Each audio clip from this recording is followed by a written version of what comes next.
Bonjour à toutes, bonjour à tous, bienvenue, c'est un nouveau numéro d'Ils font l'actu. Je suis ravi de vous retrouver sur ce plateau. Aujourd'hui, on va parler d'un acteur qui digitalise l'univers de travail des professionnels de santé. Celui qui fait l'actu avec moi aujourd'hui, c'est Romain Léger, le patron d'Orisha Healthcare. Salut Romain. Bonjour Olivier. Bienvenue à la maison.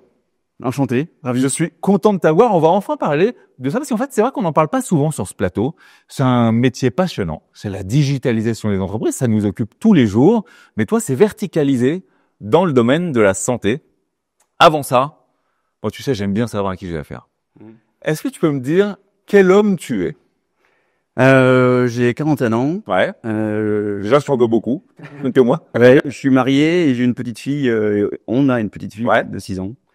Passion, la vie, des hobbies, des choses qui te rendent heureux. J'adore courir tôt le matin. Ça permet de décompresser, de commencer la journée bien plus tôt que les autres, mais ça fait un bien fou. Ouais. Et surtout, comme je me déplace beaucoup, j'adore passer du temps avec ma femme et ma fille parce que ce sont mes deux raisons de vivre. C'est le constructeur. C'est le ciment de tout. Romain, est-ce que tu peux, on l'a vu, un Romain perso, est-ce que tu peux nous redessiner les grands marqueurs de ta carrière jusqu'à aujourd'hui? Ouais, alors aujourd'hui, en effet, je suis directeur général de Orisha Healthcare, mais moi, je viens de tout en bas, on peut dire ça comme ça, je suis un ingénieur en développement. Ok. Chez un éditeur logiciel, j'ai fait tous les parcours. J'ai fait développeur, j'ai fait le support, j'ai fait du projet, la direction de projet, la direction R&D, la direction IT. Ah oui, tu connais, d'accord. J'adore être chez les clients, et puis depuis à peu près une dizaine d'années, je suis à la tête d'une entreprise. Alors, Orisha Healthcare, est-ce que tu peux nous redessiner un peu les contours de cette entreprise? Quelle est sa mission? Qu'est-ce que vous faites précisément? Ah oui, on est donc éditeur de logiciels dans la santé. Notre but, c'est d'aider les professionnels de santé, de les accompagner avec du logiciel donc métier qui permet d'améliorer la qualité des soins et de la qualité de la relation entre le patient et le professionnel de santé. D'accord, donc c'est pas forcément qu'un outil qui permet de faire gagner du temps. Non. Ça améliore également. Ça améliore, ça trace la consultation, les ordonnances, la facturation, le tiers payant en France, qu'on appelle la carte vitale, ça gère la comptabilité, ça gère tout en fait dans un centre de santé ou un cabinet libéral, de la prise de rendez-vous en ligne jusqu'au moment où tu es payé sur ton compte bancaire parce qu'en France, on a pratiqué le tiers payant. Ok, impressionnant. Donc, de la R&D, du développement, des nouvelles technos. Nous, tu sais, ici sur ce plateau, on en parle très souvent. L'arrivée de l'IA, tu sais, elle a télescopé nos vies. Comment toi tu t'en sers? C'est-à-dire que quelle dose d'IA il y a dans Orisha Healthcare? En fait, aujourd'hui, c'est le début de l'histoire. Ouais. En effet, tu as raison, ça a télescopé nos vies, mais je pense que c'est juste un tout petit embryon de ce que l'on va avoir dans les prochaines années. Ah oui? Moi, j'en suis convaincu. Comment on s'en sert? En fait, on s'en sert comme tout le monde tous les jours, mais on s'en sert pour donner des bénéfices. En fait, notre rôle à nous, c'est d'être accompagnant et de donner la bonne information au bon moment aux professionnels de santé. D'accord. Faut savoir quelque chose, c'est que en France, c'est difficile d'avoir un rendez-vous. C'est vrai, par exemple, et particulièrement dans certaines zones, on le rappelle souvent. Ouais. Tout à fait. Donc, en restant humble, nous, ce qu'on veut faire, c'est au-delà de donner la bonne information au bon moment, c'est aussi de permettre aux professionnels de santé de gagner 1 seconde, 3 secondes, 5 secondes, 10 secondes. Quand tu fais ça, nous, on se dit comment on peut décharger de la charge mentale du professionnel de santé de l'informatique, parce qu'en fait, je pense que c'est plus une souffrance, quelque chose qui les embête. Une sorte de pénibilité. Ouais, ça, pour se resynchroniser plus avec le patient. Donc, soit on arrive à faire ça, soit on arrive à gagner du temps, et si tu gagnes 10% de temps dans chaque action, en fait, en fin de journée, tu peux prendre 1 ou 2 patients supplémentaires. Donc, dans la conjoncture dans laquelle on est, où c'est difficile d'avoir un rendez-vous, notre rôle à nous, c'est d'être à côté du professionnel de santé. Sur son épaule, juste sur son épaule. Exactement, de surtout pas faire son métier, c'est pas notre rôle. Mais nous, je pense qu'on a plus un devoir social, c'est-à-dire même sociétal, de dire comment on peut aider les patients au travers des professionnels de santé, en les accompagnant, en structurant, digitalisant l'information. Et donc, pour répondre un petit peu à ta question sur l'IA, parce que c'est un peu éloigné. Ah, c'est ça. Aujourd'hui, nous, par exemple, dans l'IA, on innove, on a 2 grandes innovations, et je vais en parler d'une, notamment en dentaire, donc en chirurgie dentiste. C'est un peu anxiogène d'aller chez le dentiste, je te confirme. Et on est souvent allongé sur le fauteuil. Et on se dit, qu'est-ce qu'il va me faire et Le bruit. et puis pour combien je vais en avoir? En fait, Ouais. on a travaillé avec un partenaire où on prend la radio dentaire, Ouais. on y met de l'IA derrière. Ça trouve toutes les pathologies qui sont dans ta bouche, par exemple. Non. Ça les affiche directement sur le fauteuil Ah ouais, pour avoir de vie. voilà. Et Tu as une bouche à 50 000. non, et donc ça a deux vertus. La première, ça a une première vertu d'accompagner le professionnel de santé pour l'aider Ouais. à mieux. Oui, oui, absolument. Ouais. Après, lui, il fait ses choix. Absolument. Et le deuxième, c'est un aspect pédagogique pour le patient. Parce que quand en fait, Comment tu fais qu'un praticien ou un chirurgien dentiste te dit, bah ouais, ok, il vous faut faire un devis, vous avez une prothèse ou il faut faire un appareil, ça va vous coûter 5 000 €. Bon, déjà, vous mettez en doute. Ouais. Dans tous les cas, le discours. À 5 000, je mets tout le monde en doute. Moi. Mais même à 1 500 €. Tu vois, mais derrière, quand il y a un appui technologique Bien sûr. avec des couleurs, Oui, mais c'est quelque part un peu indéniable. et c'est un peu indéniable. Et c'est une sorte de tiers de confiance qui est entre le médecin et toi. C'est ça, c'est une caution. Mais c'est une caution en fait pédagogique. Donc en fait, Ouais. notre rôle, quand je dis accompagner et être à côté des professionnels de santé, il est là. C'est on les accompagne à mieux ou à aider du diagnostic. C'est bien aider. J'insiste sur ce mot-là. Et il peut y avoir dans ce cas-là une aide pédagogique. Alors il y en a d'autres, Ouais. des idées qu'on est en train de développer et qui vont arriver. Mais ça, elle est prégnante parce qu'elle est Incroyable. aujourd'hui en production, elle marche, elle fonctionne et elle commence à avoir de l'adoption. Quand tu parles souvent, en préparant cette interview, j'ai vu souvent ce mot-là, une vision collaborative de la santé. Mm. C'est ça que tu entends là-dedans? Oui, il y a En ça. partie? En partie. En fait, une vision collaborative de la santé, c'est parce que on souhaite accompagner les patients tout au long de leur parcours de vie, au Ok. travers des professionnels de santé, bien entendu. D'accord. Donc aujourd'hui, on est chez les médecins généralistes, les médecins spécialistes, les chirurgiens dentistes, les maisons de santé, les centres de santé. On va, et on pourra en parler après, on est en train d'aller vers le soin à domicile et les EHPAD, donc les maisons de retraite, pour aussi aller prendre soin de nos aînés, qui ont pris soin de nous. À un moment donné, c'est aussi à nous. Mais en plus, c'est même rendre l'appareil. démographique. On a une population qui est vieillissante, qui n'arrêtera pas. Et Il je faut avoir ça en tête. Il faut avoir ça en tête. Un quart de la population en 2030 aura plus de 60 ans. Donc déjà, Un quart de la population française. En combien, tu dis? en 2030, En 2032, 60 ans. Ouais, c'est ça. c'est ça. Ouais, je serais pas loin des Tu seras pas loin, mais bon, déjà ça se dit que il va y avoir en fait une continuité dans l'essor démographique français Ouais. et dans le vieillissement de la population. Et on le voit bien avec toutes les réformes de retraite qu'on essaie de faire. Cependant, nous, on essaie d'être quand on dit collaboratif, c'est d'aider en fait tout un chacun du début jusqu'à la fin de tous les parcours de vie dans le domaine de la santé, Oui, en donc restant être un réflexe, un référent de vie. C'est ça. C'est ça. Donc pour nous, Orisha Healthcare, c'est bien, on est là dans le parcours de vie, dans la vie de tous les jours, de tout un chacun, de tout citoyen, au travers des professionnels de santé. On ne connaît pas forcément toujours de premier abord, mais par contre derrière en fait on fait un gros travail. Si je prends un exemple sur le tiers payant en France, quand vous allez chez un médecin, chez un dentiste ou en maison de santé, vous mettez la carte vitale, la plupart du temps même à la pharmacie, vous êtes habitué à pas payer. Ouais, c'est sûr. Non, C'est devenu un réflexe, c'est devenu un réflexe. En fait, il faut aller voyager à l'étranger pour comprendre ce que c'est qu'on est en France. Ouais, sauf que on le sait peu, mais chez Orisha Healthcare, ça va être à peu près 30% des flux en France en fait qui transitent par nos moteurs de facturation pour rembourser les patients. D'accord. Donc on équipe nos propres logiciels, mais on équipe plus d'une centaine d'éditeurs de logiciels dans la santé en même temps. J'ai compris. D'accord. Donc, on a ce rôle, je dirais un petit peu aussi sociétal qui est important. Tu évolues dans un milieu où la réglementation est virulente, elle change beaucoup. Comment toi tu fais en capitaine d'équipe et de vaisseau pour déjà te tenir un peu informé de tout ça en temps réel et inonder et diffuser tout ça à tes équipes, à tes clients? Comment on met une veille là-dessus? Ah, c'est le nerf de la guerre. Alors, faut savoir, il y a un chiffre, c'est que 50% de nos efforts R&D, c'est du réglementaire. C'est colossal. Ça laisse peu de champ à l'innovation, mais on se force à garder ces 50% restants pour faire de l'innovation.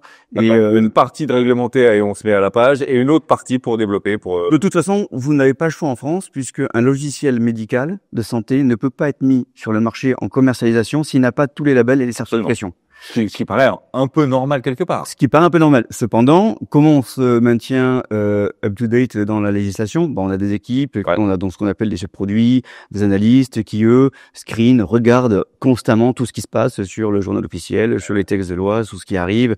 Et on est aussi identifié comme un des gros acteurs. Donc, on a aussi de la part de l'assurance maladie des informations qui nous reviennent directement. Donc, c'est naturel, on est connu, on est dans un écosystème. Cet écosystème-là, on parle régulièrement avec l'assurance maladie, on est connecté avec ces acteurs-là, et nos équipes sont formées, c'est un ADN chez elles. Il y a des équipes qui ne font que de la veille réglementaire, et c'est comme ça que ça fonctionne. Ok, tu as, vous avez tous récemment acheté, fait l'acquisition de Teranga. Alors déjà, est-ce que tu peux nous expliquer ce que c'est, et surtout pourquoi c'est stratégique et en quoi ça t'aide aujourd'hui? Oui, alors Teranga déjà, c'est le leader de l'éditeur de logiciels sur les EHPAD, donc les maisons de retraite. Okay.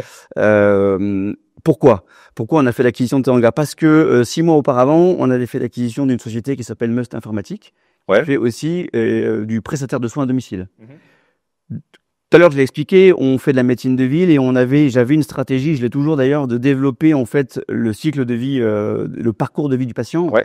Et on le voit bien, la démographie, la population française se densifie et vieillit, et l'hôpital. Alors je vais employer un mot qui est un peu comme ça. L'hôpital est malade, c'est-à-dire qu'on est de moins en moins en chambre, on est de plus en plus en parcours ambulatoire. Absolument. C'est-à-dire qu'on reste une journée tout au plus, même une demi-journée. Des opérations qui paraissent incroyables aujourd'hui. Ça veut dire que le patient revient chez lui. Ouais. Mais dans ce cas-là, qui et comment on doit continuer à le soigner? Parce que c'est pas parce qu'il y a 10 ans vous restiez 5 jours qu'aujourd'hui vous devez arrêter les soins et dire que vous sortez de l'hôpital. Comment on continue de lui parler, comment on continue de l'informer, comment on continue de le suivre? Tout à fait. Donc nous, en fait, et moi j'avais une stratégie de dire, le soin à domicile c'est très important. Donc on a fait l'acquisition de Must Informatique pour continuer et à peser sur ce secteur de marché-là. Et qu'est-ce qu'il y a de plus logique et légitime une fois en fait qu'on se fait soigner pour la plupart du temps en fait à domicile parce qu'on ne peut pas en fait être à l'hôpital? Il y a aussi le parcours de la fin de vie, de prendre soin également de nos aînés. Et Teranga était tout à fait naturel et logique pour nous de se dire on est en train d'accompagner les professionnels de santé dans la médecine de ville, puis dans le parcours de soins à domicile, et donc légitimement c'est quelque part les conducteurs. Enfin, en fait, c'est la suite logique du truc, quoi. C'est la suite logique des choses. Tu le disais tout à l'heure lorsqu'on a abordé la nouvelle technologie et l'IA, c'est fait pour gagner du temps de qualité avec ses patients. Et effectivement, on sait, les médecins, nous, ce qu'on leur demande, c'est de nous soigner, c'est d'être efficient là-dedans. Toi, tu proposes un matériel qui est quand même technologique. Comment tu les aides à se former à cet outil? Est-ce que tu les aides déjà? Alors, je pense qu'aujourd'hui, la formation devient un petit peu obsolète dans la vie dans laquelle on est. Pourquoi je dis ça? Parce que la plupart des médecins qui arrivent aussi sur le marché, ou ceux qui ont moins de 45 ans, toi comme moi, on a vécu avec l'ère du digital, le début de Facebook, je vais être un peu vieux, le MSN Messenger, des choses de ce type-là, tu vois, mais ça fait très old school, mais in fine, un téléphone à côté de toi qui ressemble à... C'est vrai. Mais in fine, on se dit, aujourd'hui, est-ce que on est dans l'informatique d'il y a 10 ans ou 15 ans? Non, on n'y est plus. Quelqu'un, il a besoin de prendre son écran ou son smartphone et que ça soit intuitif. Absolument. Donc, l'ergonomie est cruciale. Alors, pour répondre à ta question, oui, on peut former des professionnels de santé, on a des sessions de formation, pas plus de 2 heures parce que ils ont pas le temps. Ils n'ont pas le temps. On leur demande en plus. Et donc, quand vous comprenez qu'ils n'ont pas le temps et quand je refais le lien, en fait, en disant qu'il faut qu'on les accompagne et qu'il faut qu'on leur donne l'information au bon endroit, au bon moment, tout est dans l'ergonomie. Absolument. Du produit. Que ça soit le plus naturel possible. Exactement. Sans chercher naturellement, oui, j'ai mis mon doigt là pour, ici. Nos amis d'Apple ont pris ce truc-là depuis longtemps. Donc, on est dans ça. On investit beaucoup en ce qu'on appelle UI, UX, donc en interface utilisateur et en usage. C'est un vrai vecteur de différenciation, j'en suis certain. Ouais. Mais pour moi, en fait, le fait de former les utilisateurs, c'est pas vraiment une fin en soi. C'est de leur apporter un outil qui est fluide, user-friendly, donc ça facile à utiliser, dont la prise en main, c'est pas je prends un bouquin de 50 pages. Tu gagnes du temps, il gagne du temps sur une formation qui est où ça rentrera par là, il serait peut-être pas posé à l'entendre. Exactement, c'est très bien. Tout le monde est gagnant. Mais faire simple, c'est très dur. C'est très dur. Il y a quoi dans tes ambitions folles en 2030 en Richard Healthcare? T'as quoi en tête? Déjà, c'est de continuer à être un acteur français du digital impactant. Ouais. Vraiment, qui compte aujourd'hui. Je pense concitoyens. on est au début de l'histoire Ouais. de ce que l'on sait. Si je donne quelques chiffres, aujourd'hui, au Orisha Healthcare, ça doit être à peu près plus de... On doit pas être très loin des 100 000 utilisateurs, clients. Ça compte au quotidien. Je pense que c'est développer notre secteur de marché, avoir une vraie aura sociétale, c'est-à-dire pas vraiment l'aura du business, mais de se dire quand moi j'utilise Orisha, Comment on touche la vie des gens? voilà, je suis content, je suis satisfait parce que c'est facile, il me facilite la vie, il m'aide. C'est aussi potentiellement de voir un peu plus loin et de se dire des fois, faut peut-être avoir un costume un peu plus grand. Europe? Ouais, voilà. Est-ce qu'on sera pas en 2030 ou en 2035 à se dire le marché français, on a fait le tour de la question. Ouais. En restant vraiment très humble, Oui, absolument. vraiment. Il y a de la concurrence et il faut qu'elle reste là, c'est sain. Et en plus, c'est ce qui nous fait grandir. Bien sûr. Mais se dire, dans notre parcours d'entrepreneur, parce que alors tu me posais la question en disant qui je suis. Je t'ai donné quelques éléments familiaux, mais je suis un vrai entrepreneur dans l'âme. Je pense que c'est ce que j'aime faire, c'est créer, développer et puis rendre les gens heureux. Parce que on fait pas travailler des machines. Moi, je fais travailler des hommes et des femmes. Bien sûr. Et en fait, ce qui marche, c'est les rendre heureux. Enfin, donner du sens. Ouais, bien sûr. On fait. Et donc, c'est ça, je pense, au Orisha Healthcare en 2035, c'est avoir un vrai sens pour nos collaborateurs, vraiment, avec une vraie innovation technologique pour tous ceux qui sont férus d'informatique, de venir travailler chez nous en disant, j'ai envie de mettre ma pierre à l'édifice dans ce domaine. On recrute en permanence. Donc, tout le monde est bienvenu. Venez comme vous êtes. Exactement. Le temps file, Romain. On est déjà arrivé au fameux moment des questions cash. T'es prêt? Allons-y. Alors, attention. Pour décompresser après une grosse journée, on dit la vérité, hein. Tu es plutôt running, Netflix ou une petite sieste éclair sous le bureau? Là, j'ai l'impression d'être dans les amours, tu vois. Je manquerais ma femme à côté pour dire, tiens, je suis plutôt running. Running, tu l'avais dit, effectivement. Ton rituel, on va dire un rituel avouable, hein, du matin, avant de commencer une journée? Je me déplace beaucoup. Il y a un truc que je fais tout le temps, même si je pars tôt du matin, c'est que je ne pars pas de la maison sans embrasser ma femme, ma fille. Bah, je pense que ça, c'est une bonne idée. Ton plat réconfort pour survivre à une journée un peu dense d'un point de vue boulot? Ça serait une bonne bière et des sushis. Ah, j'aime bien. Ah bien. Bah bon, voilà, ça prend ensemble, tiens. Si tu pouvais installer chez Orisha Healthcare un distributeur, t'as l'argent que tu veux, hein, un distributeur automatique, ça distribuerait quoi? Ça distribuerait du bonheur, l'empathie, du bonheur. Je pense vraiment. Ce serait pas des choses matérielles, mais plutôt des choses immatérielles qui. Un pchit de bonheur. Exactement, un pchit de bonheur en disant je me ressource, ça va mieux, je suis content. Ta vie professionnelle va être adaptée pour le prochain festival de Cannes au cinéma. Qui est-ce qui va jouer ton rôle? Alors, question qui est pas facile. Ouais, pas facile, mais je dirais un film qui moi a beaucoup de challenge parce que je suis quelqu'un qui aime bien les challenges, voire des challenges des fois même impossibles. On prend 60 secondes chrono, il y a une équipe, il y a une team parce que je pense que tout ça on est rien, un peu impossible, un peu fou, et on se dit voilà, t'as ça pour aller sauver une bonne cause ou quelque chose comme ça.